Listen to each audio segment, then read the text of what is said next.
Hi, welcome to my YouTube channel Rides Review Hub. Do not forget to like, share and subscribe my YouTube channel.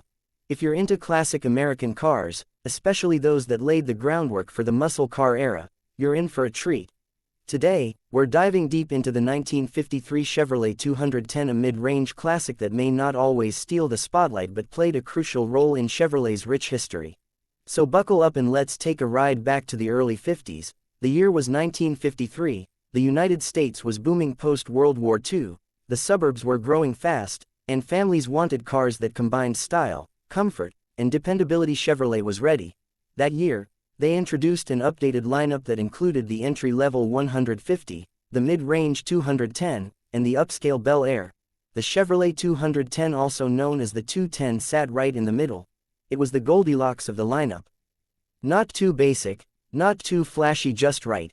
Exterior design of the 1953 model year was a turning point for Chevrolet. Gone were the pre-war body styles of the 40s. The 53 models featured a brand new body design, longer, lower, and wider. It was all about sleek lines, rounded edges, and that unmistakable American style. The 210 came as a two-door or four-door sedan, with some models even offered as a station wagon. The body sported smooth curves, chrome detailing, and Chevy's signature jet-age grille. The single-piece windshield was a new feature in 1953, giving drivers better visibility and a more modern look. Trim-wise, the 210 was nicely balanced. It did not have the full chrome glam of the Bel Air, but it had more exterior detailing than the basic 150. In fact, many buyers saw the 210 as a practical choice with just enough flair. Interior comfort inside, the 1953210 was all about simplicity and comfort. You got full bench seats front and back, enough room for the whole family, and a dashboard that was functional but had just enough chrome to remind you that you were not in the bargain basement. Cloth and vinyl upholstery were standard, and while you would not find power windows or air conditioning in most models, you had to have a good AM radio and a heater, both of which were prized features back then. Performance and mechanic of the 210 shared its powertrain with its Chevy siblings.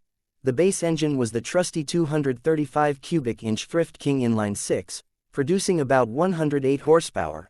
It was not a powerhouse by modern standards, but it was reliable, smooth, and more than capable of everyday driving. This engine was paired with either a 3-speed manual transmission or Chevrolet's PowerGlide 2-speed automatic, a big innovation at the time. What made the 210 particularly special was its mechanical simplicity. It was easy to maintain, and parts were widely available. That's why so many of these cars were kept on the road for decades and why they're still popular with classic car restorers today. Driving experience of the 210 offered a smooth, steady ride. Its independent front suspension and leaf spring rear made for decent handling for the era. Do not expect sports car sharpness, but cruising around town in a 53 Chevy 210, it's the kind of ride that turns heads and brings a smile to your face. Braking was handled by four-wheel drums, standard for the time, but you had to be a little more cautious than you would in a modern vehicle. That said, behind the wheel of a well-restored 210, the connection to the road is very real. Position in the lineup now, let's not forget where the 210 sat in the grand scheme of things. It was Chevrolet's mid-range option, a step above the bare-bones 150, and a notch below the Bel Air, which got all the styling goodies and luxury touches. The 210 was often chosen by practical buyers, people who wanted value, durability, and a little bit of style without going all out. It became a favorite of young families, small business owners, and even police departments. Legacy and collector value today, the 1953 Chevy 210 holds a special place in the world of classic cars. While it does not command the same high-dollar attention as a 55 Bel Air or a Tri-5 Nomad, it's respected for its role in Chevrolet's evolution. Collectors love it because it's relatively affordable, easier to restore than many contemporaries, and still captures that early 50s vibe perfectly.